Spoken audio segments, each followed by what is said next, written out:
to the greedy so that they can offend the needy. Politics, you illusionist. You make the greedy sound needy for power, and we with the power forget our needs and give the greedy a priority, thinking that they will remember we're in need once they assume power.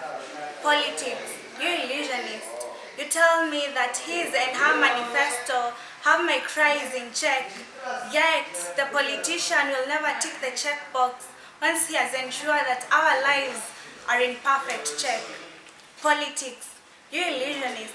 I am tired of you breastfeeding my thirsty pursuit for better lives. Why use propaganda when you can tell me the truth? That yes, I'll do little, just vote for me. Politics, you illusionist. With great power comes great responsibilities when your case is in court. With great power comes with great costs, and the funds that are meant for the folks always find their way in the politicians' courts, and all you're left to enjoy the breadcrumbs that fall from their fingers. Politics, you illusionist. I salute you.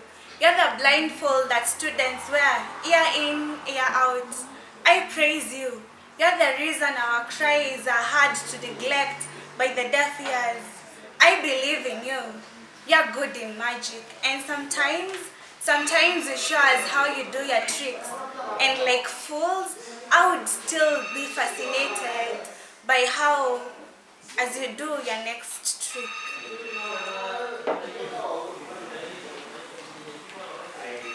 Thank you. This is Diaries. Thank you again for watching the show. Make sure you don't get locked out.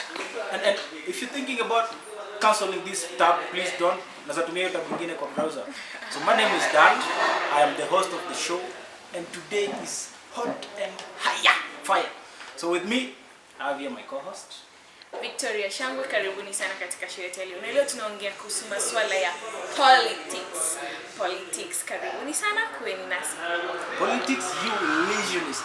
Yeah. Maze, she's beautiful, maze. She's beautiful. Hata wewe unani mrembo. And he's smart, amependeza sana.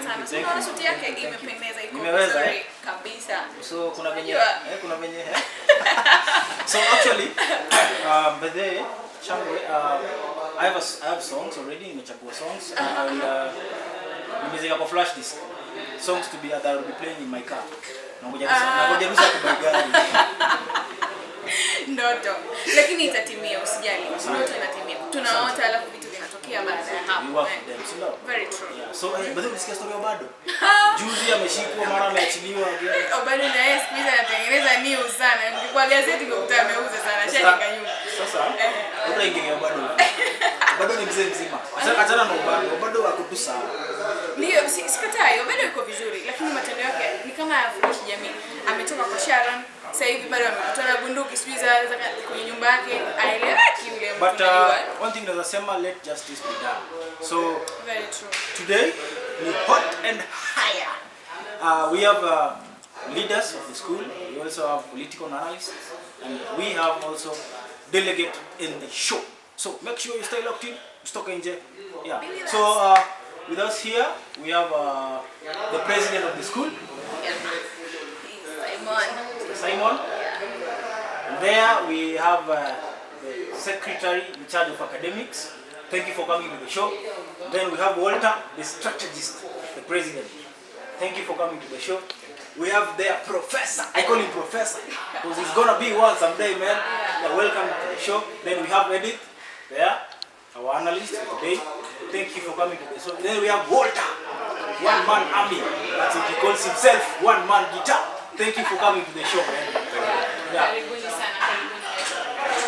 Na kuna watu washaanza kunywa maji zao zote. So you guys, thank you so much. Yeah, we really appreciate it. So as you can see, this is hot and hot. Make sure tunawachisha mazee pamoja. Diaries. Yeah. So I have here written questions that we would like you guys to help us understand, clarify some things. Yeah. So I will start with this question goes to the delegate, Prof. Prof, this is the first delegate staff ever to be voted in. Like you guys voted for the president under this new system. What do you think, you guys, what influenced the vote of the president? What do you consider, like, what happened? What influenced the vote? So that viewers can also understand what really happened, the delegates.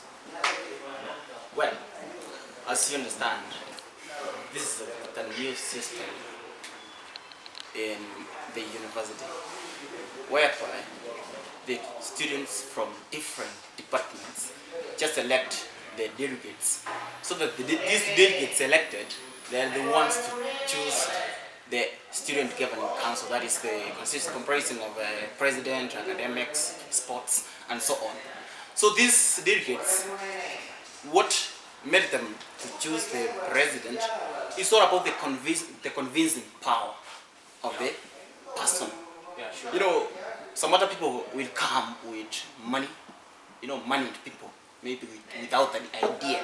And then they just believe a person by just 50 bob maybe, and then this person is convinced to vote for this person. But, for an intellect, he has to be convinced by the ideas of this person who is seeking this seat of presidency. So I can say that the presidency convinced these delegates to vote for him. How many are you? Just so. It was supposed to be 39, but then we are 30. Due to some other What reasons. happened to the 9? Okay, some other departments, they didn't produce some. Oh, so it is departmental, like Yeah. in the whole school. Yeah, like School of Science, they were supposed to produce 3 delegates. School of Social Studies, School of Business, School of Tourism, and so on. And as you know, we have 13 departments, right? So we are supposed to have 39 delegates, but then some other departments failed. Yeah. Yeah. Yeah. So basically, what you're trying to say is that the president that was elected convinced you guys with the idea. So the criteria used is ideology, the idea, and then if you feel like the idea is good, that is when you can be selected. Yeah. According to how you did you get the question right? Okay. I mean, we had different contestants for the president, right? Sure. And Walter was one of them. He was the runner for the president. So meaning the criteria used to select the president by the delegates was the ideas, the ideology, and then we were like, these ideas can really help the university. Okay, well, what I'm saying now, a person who is going to convince you must have strong ideas. That's what we call manifesto, right? Yeah. So, some other people will come with manifestos, and then you will see this is a joker. How can a person say, in this time I will be in the office, I'll just build up some hostel? I mean, that person doesn't have money, right? Yeah. So how is he going to build this hostel? So some other manifestos, they are like jokes. So you as a delegate, you have to interpret very well, and you have to study this person, and you have to know the manifesto he has. Whether these manifestos are real, or they are just jokes to convince comrades. You get? Yeah. And I would like the political analyst. Edith, please, can you comment something about it? Before, Edith, napenda sana, nafurahi kwa sababu wewe ndo tuseme mwanamke aliyeko katika hapa ndani, mimi na wewe katika. Ongera sana, ongera Edith. Asante. So, can you please, talking about the delegates thing and as the analyst, can you comment about it? Okay, about the delegate thing, it was a good idea because having delegates to represent the entire Masai Mara University comrades, that thing is, first of all, it was money saving because all the ballot papers that were supposed to be used, if let's say all the comrades were supposed to vote, less ballot papers were used, and then it was time saving because it didn't take a lot of time for the leaders to be chosen. And then the delegates, they are a representation of the entire Masai Mara.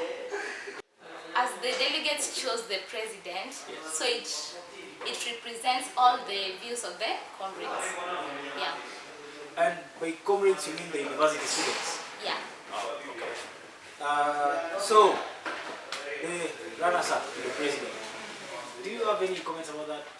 I think this delegate thing is a total nonsense issue.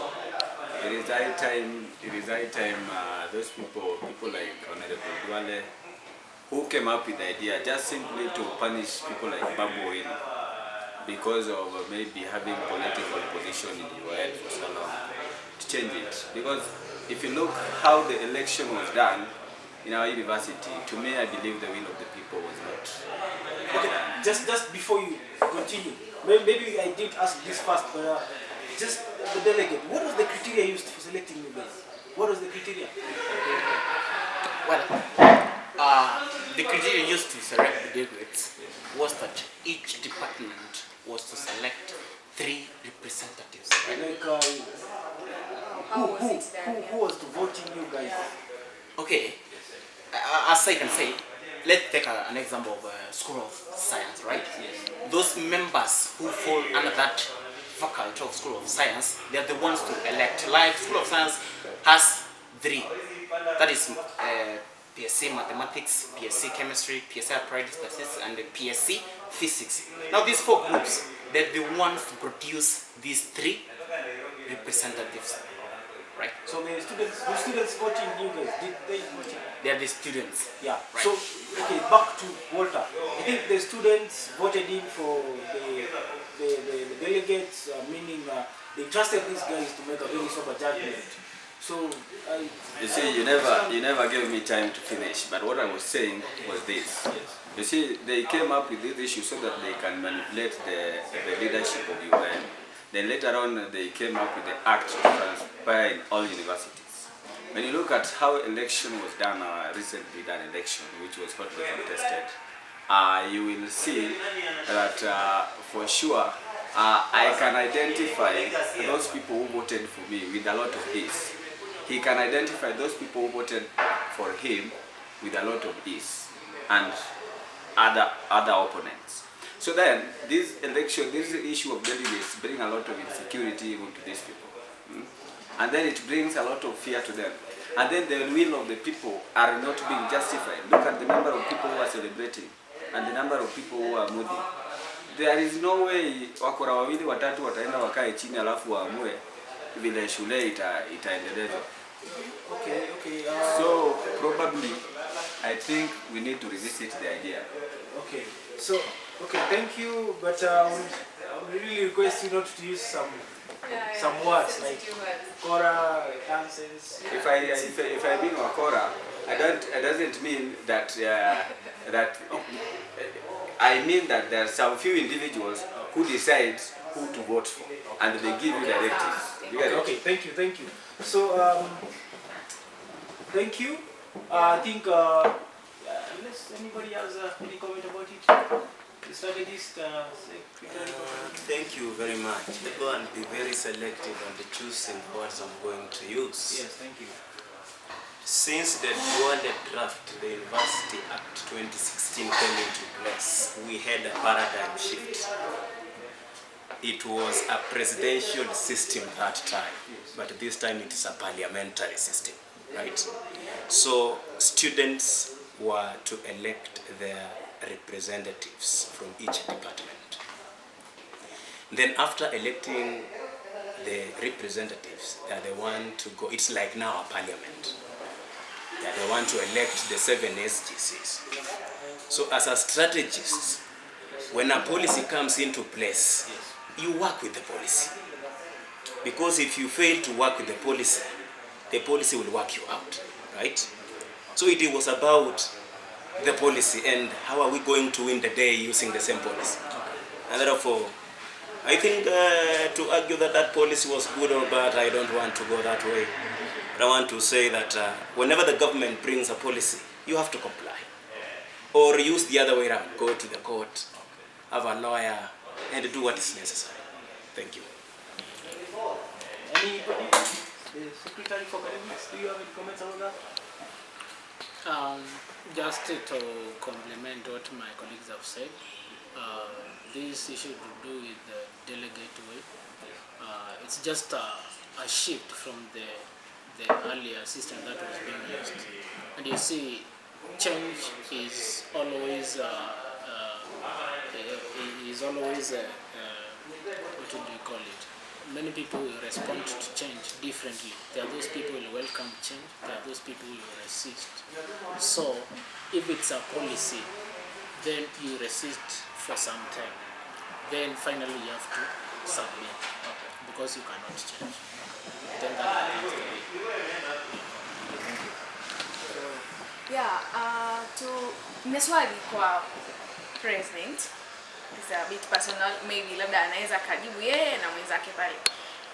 Ni sababu gani, ni kitu gani ambacho kilikufanya mpaka wewe ukataka kuwa kiongozi wa Masai Mara na postio kubwa nzito? Ni kitu gani kilikufanya yani? Lazima kuna sababu. Ndio maana mtu anaenda shule kwa sababu gani? Anataka kujua kitu fulani, si ndio? Na wewe ni sababu gani ambayo imekufanya mpaka ukaamua kuchukua uamuzi huu? Asante sana. Jambo la kwanza, unajua ukiangalia shule nzima kama Masai Mara, Kweli? utaniruhusu nikujibu kwa Kiswahili. Asante, nitafurahi zaidi. Ukiangalia shule nzima kama Masai Mara, kwa miaka miwili iliyopita hatukuwa na wenye wanatuwakilisha kama wanafunzi sisi. Kweli. Na kulikuwa na video za hapa na pale, wanafunzi wengi walikuwa wanaumia, wengi walikuwa wananyanyaswa, na hatuwezi fanya lolote kwa sababu ambaye anatuwakilisha hayupo. So nilichukua jukumu iwe langu, nitoke nje, nijitokeze, niambie wanafunzi ati ningependelea zaidi wanipatie fursa niwaongoze. So nilienda pale kwanza kuwakilisha kilio chetu, kwa sababu kuna vitu vingi sana tunanyanyaswa shule hii ambao tusiporekebisha kwa njia inayofaa hatuwezi enda mbele. So ndio maana nilichukua jukumu kama langu niwanie urais, wakinikubalia ni sawa. Nikauza manifesto vizuri. Sasa ilikuwa moto lakini nimekalia kiti sawa sawa. Hongera sana. Mr. President. Swali lingine labda ni njia gani, kwa sababu tunaona katika historia ya shule yetu uongozi wetu haujakuwa mzuri kulingana na jinsi ulivyosema na historia jinsi inavyoonekana. Je, ni vitu gani, yani ni njia gani ama ni malengo gani ulionayo katika shule yetu, katika chuo chetu hiki kikuu? Na tuseme wanaita kwa kizungu wanasema deadline. Unajua kila kitu kina una mpango na kuna deadline yake. Kwa hiyo hebu tueleze kuhusu mipango yako. Mipango yako unajua iko moto kwa sababu umeongea vizuri mpaka nimefurahi. Tueleze kuhusu hiyo mipango yako ni gani na kiwango chake kinafikia gani? Kama lengo lako la mpaka mwezi ujao litakuwa hivi na hivi na hivi. Tueleze. Asante sana. The first thing I would like to inform you is that once you migrated from the field of politics, you get into the field of leadership. And in leadership, you must have the targets. You must tell yourself that by the end of this time, I would have achieved this and this and this. So according to me, there are some changes I must make within the school. And right now we are around 10 to 11 days in the office, but at least I'm working currently on the issue of missing marks. Yes. I'm tackling it myself because administration cannot do it. So we produced a memo this week on Thursday, telling comrades to come to the office to report.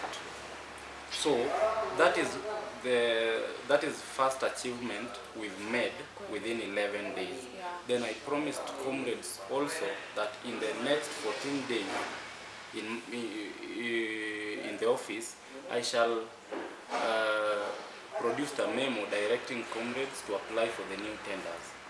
And that one is underway. I produced the same memo on Thursday, and the memo is there. So I must make sure that some things are catered for before the time elapses. Yeah, and with me too, I'm giving myself around 3 months from now, I shall have built around 10 to 15 troops.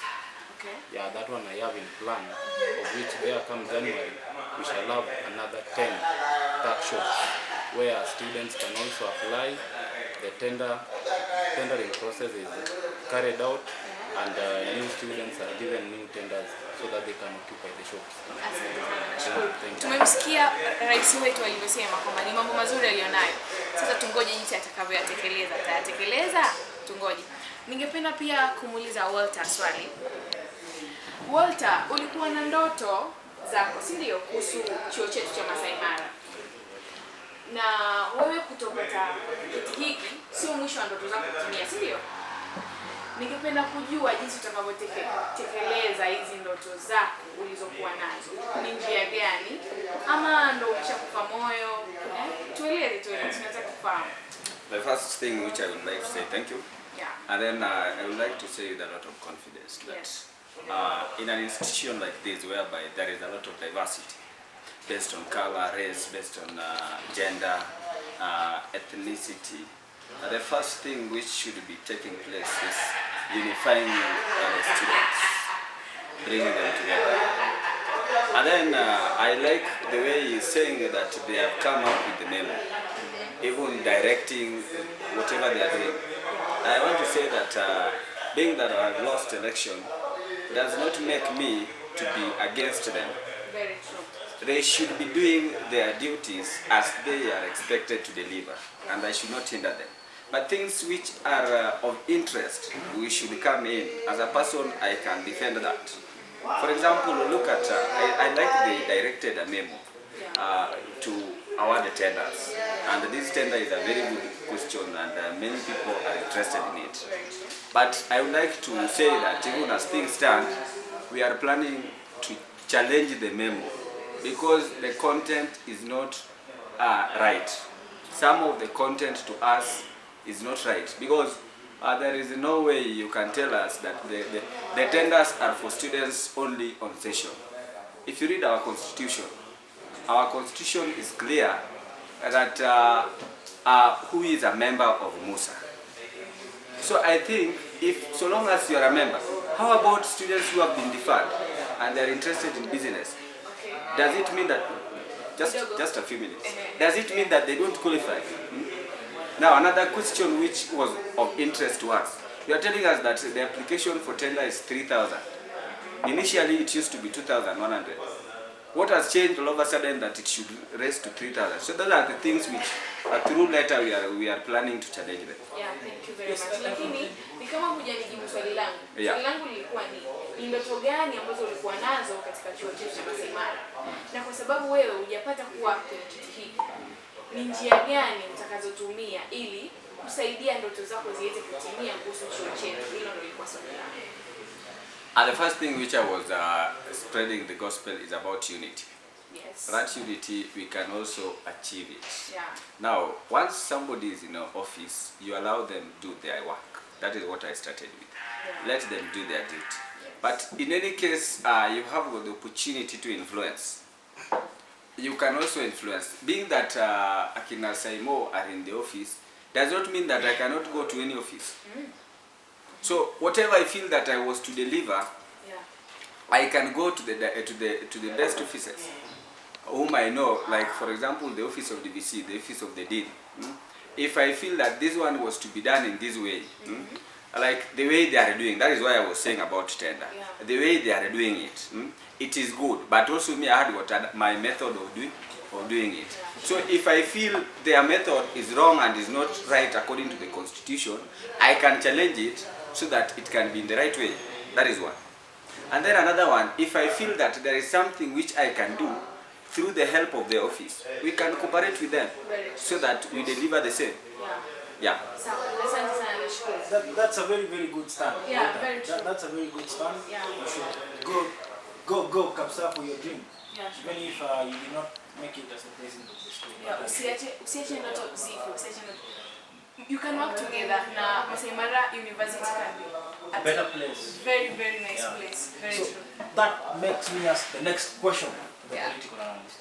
Do you think the opposition, like by the opposition, I mean the first analyst, according to your story, do you think the opposition understands the role to oversight the sitting office? their role like in a positive way? Do you think they understand their role to oversight the city?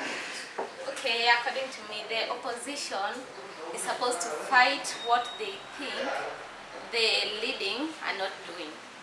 So according to me, the opposition, like my friend Walter here is saying, he's trying to fight to go against the awarding of tenders.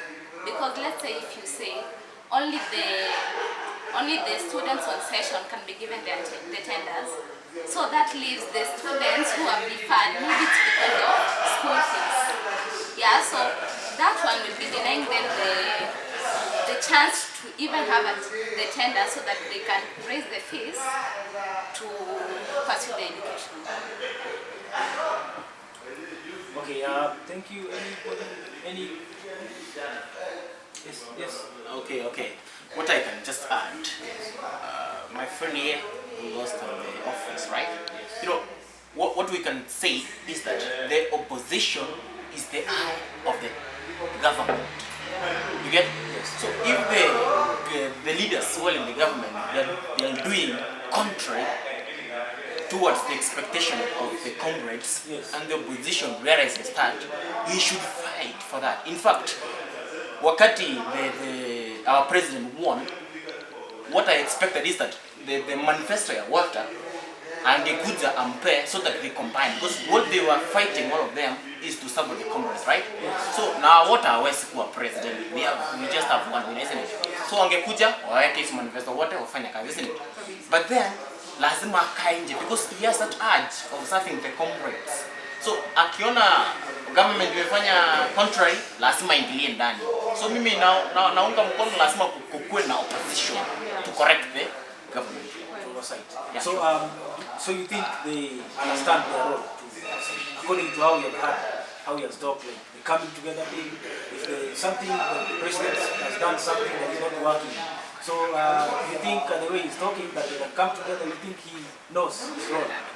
Sure, he knows. So what I'm just saying, that is very coherent part of it, isn't it? So the president should not feel in any way bad, but when the opposition comes to correct this stuff, isn't it? So Mr. President, yani ile yenye mimi naomba ni watu washirikiane pale ndio wafanye kazi, isn't it? Wakati anakuja maybe against you, you should sit down, mwambie this is wrong and this is right and this is supposed to be done like this, so that kazi itafanyika kisawa sawa. Okay, thank you. Do you have any comments? Yeah, thank you for this opportunity once again. Yes. The two sides, both of them are strong. The only difference is one side has power and the other one doesn't have.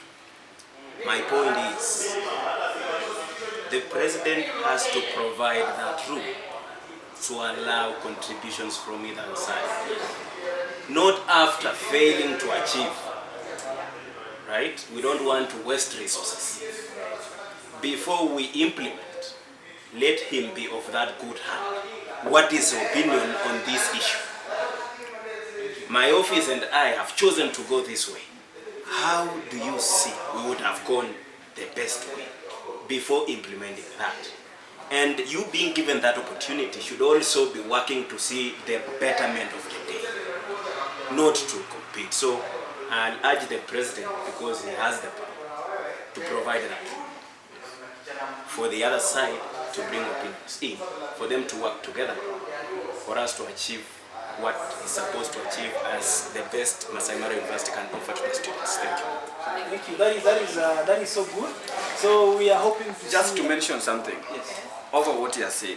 Like yesterday I was talking to his Secretary General and he told me that, one thing is that right now, if there is, one thing which we fear as an institution, which we must also be against totally.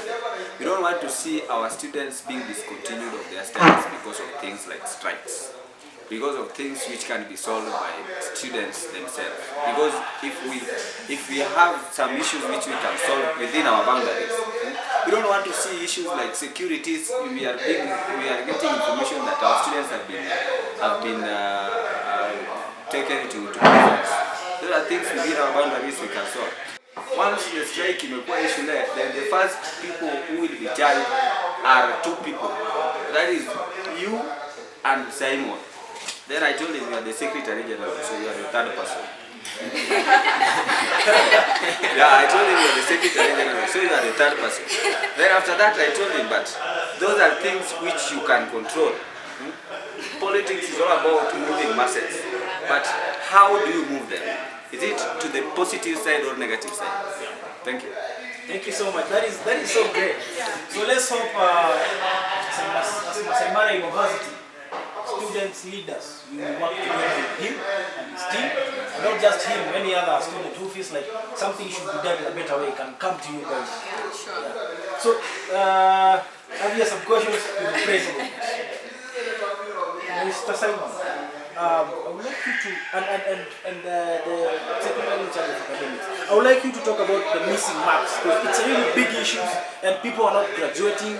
Like for example, like I get like, I don't know if my statistics are okay, but around 3,000 people are not graduating this year. So I would like you to comment about it. How have you tackled the issue and what's going on? And also, the next thing I would like the president to talk about the NHIF issue, because we've been told without NHIF we are not having exams. Some of them have covers, they are still under the parents' cover, some of them have insurance. Okay, the issue of missing that happened to be one of my key manifesto goals. And I promised immediately I'll be in the office, I'll institute measures so that we make up the problem to happen in future, and also deal with current issues which happen as far as missing marks are concerned. And as Mr. President was talking about, I wrote a memo and invited the affected students to bring their complaints to the office so that I may get enough evidence and statistics so that I may follow through the departments in liaison with the relevant offices, that is the registrar. So I think I'm making the right direction in ensuring that we bring to an end this issue of missing marks. Yes. Okay, thank you. The NHIF? Thank you. Just word on what the Secretary of Academic Affairs talked about. The issue of missing mark. We are going to deal with it as per department level.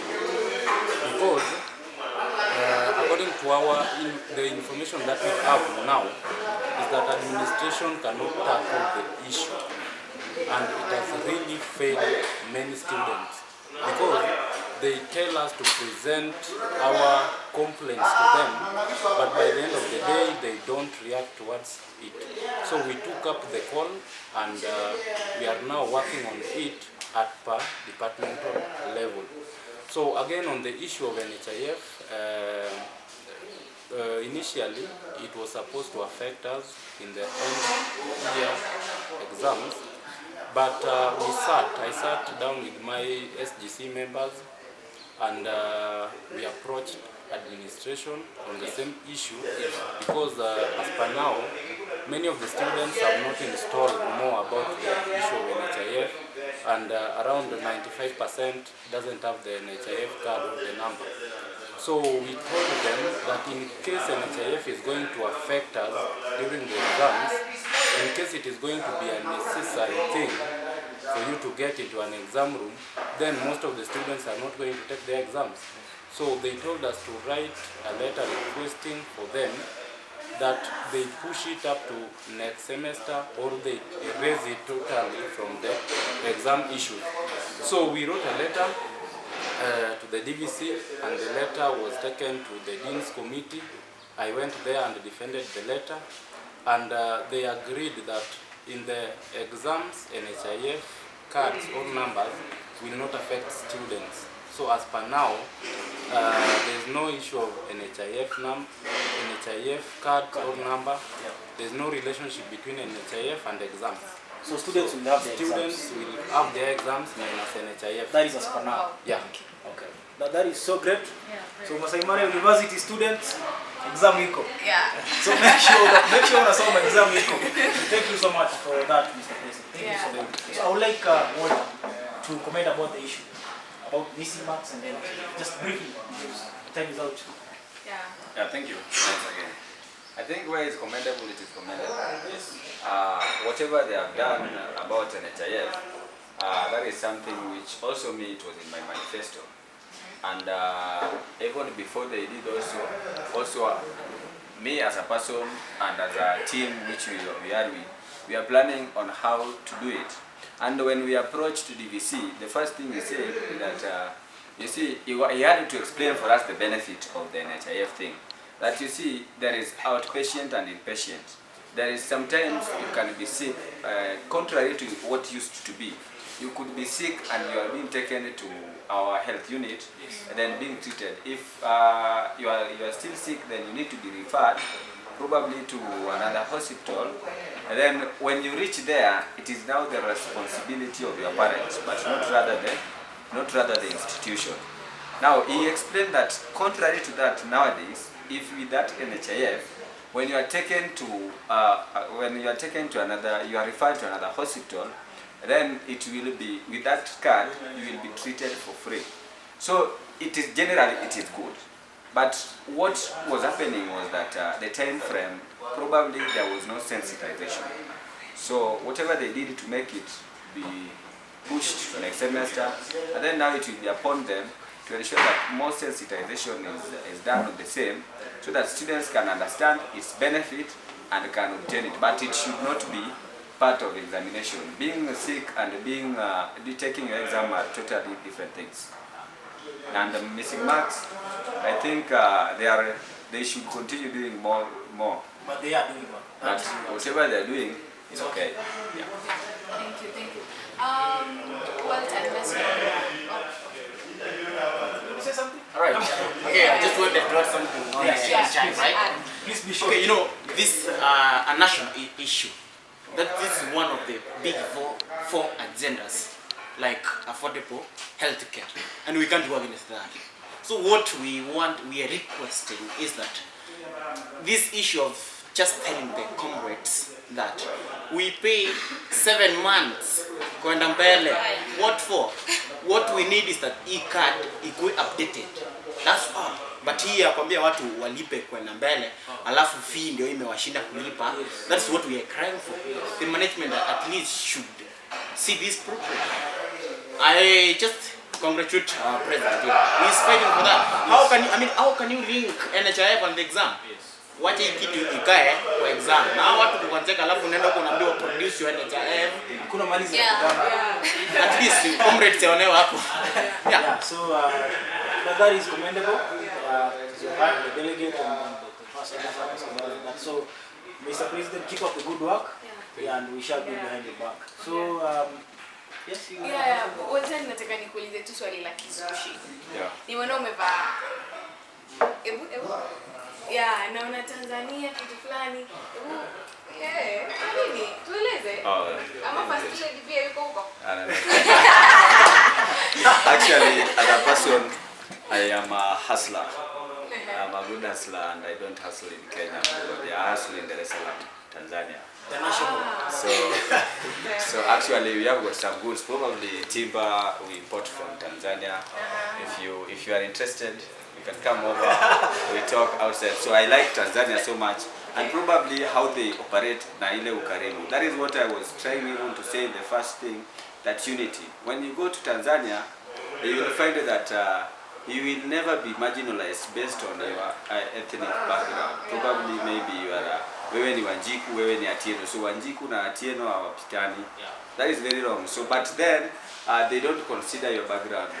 Wewe Mtanzania, wewe Mtanzania. So I love the country. Nimefurahi, itabidi tuje huko, itabidi tuende.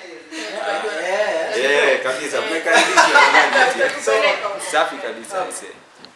Thank you. That is really awesome, and it's good to look for your own cash. Yeah. It's really good. It really feels so good. So, Mr. President, mimi niko na swali, but it's not political. Mr. President, are you married? or is there the first lady?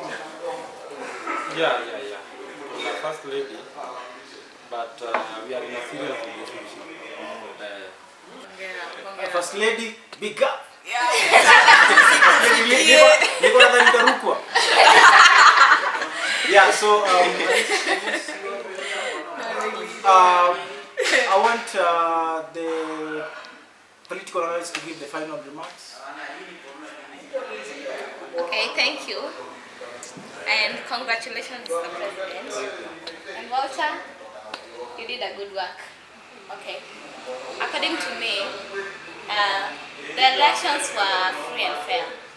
The popular one won, and the outcome was good because there was no violence, nothing. Yeah, so everything was okay. And then, according to how you are handling issues, continue that you are doing a good work. And where you're lagging, at least uplift yourself. Yeah. Okay. Thank you.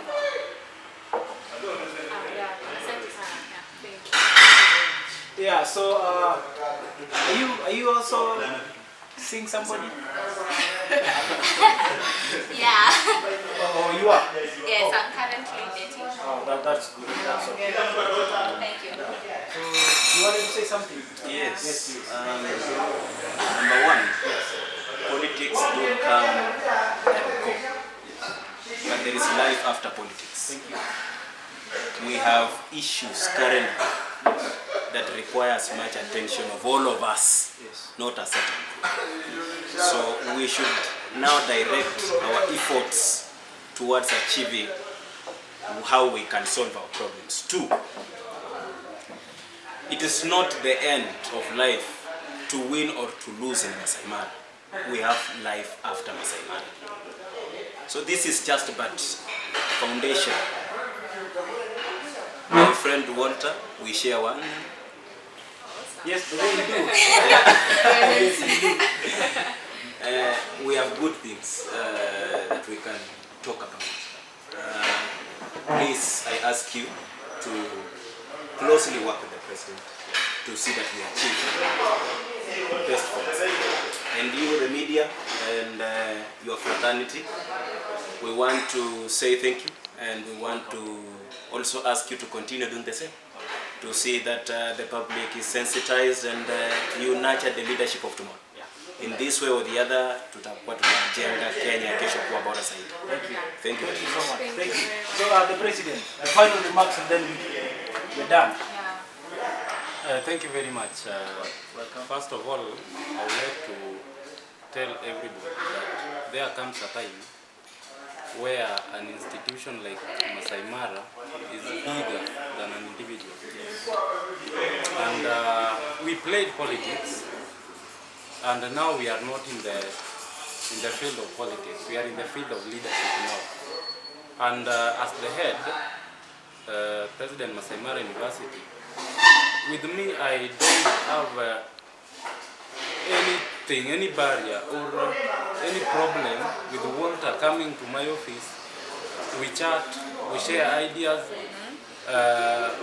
we come up with a better solution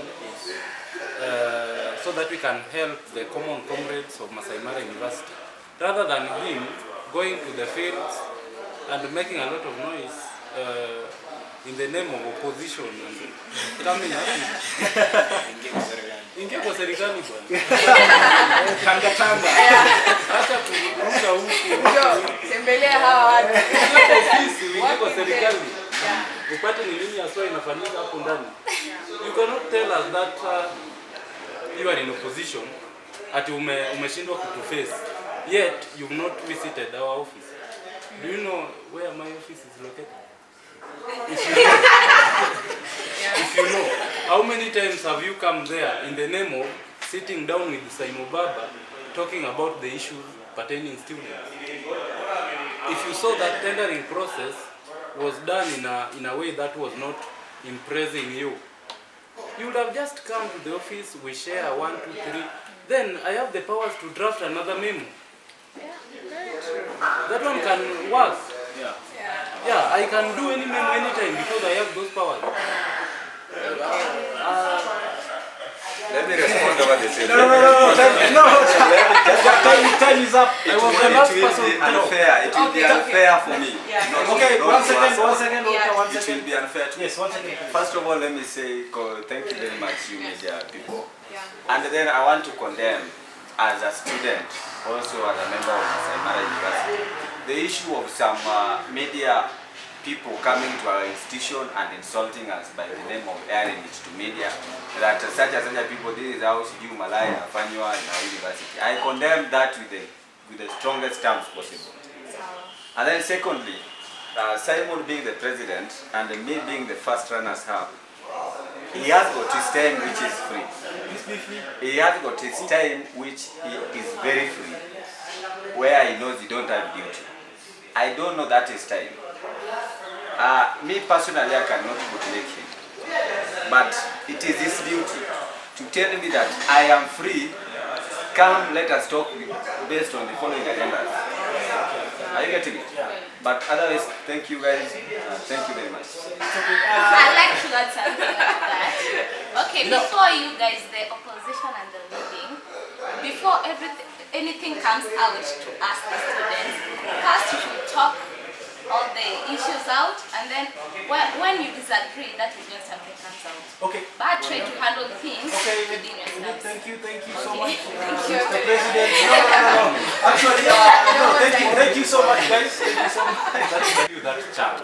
But if I can't do it, probably I will use the letter which I am saying I'm going to do. Okay, that's I'm sorry, because of time, cut everything, and thank you guys. Thank you so much for coming. We're always here for you. Our doors are open. If you just show, you can just contact us and then you come. Yeah. We will have you maybe next time on the show because of time. Okay. So actually, we guys have agreed that we love unity, right? Yes. So let's have unity, let's come together, and then if there is something which is not being done the right way, please, you can work together to serve us. You guys, you're the leaders, and then expect you guys to work together for the better. Yeah. Thank you guys so much for coming. So as the piece started, we had this poet who politics, you illusionists. Yeah. That was a really good piece. Her name is Zia the poet. Come on, Zia. Zia the poet.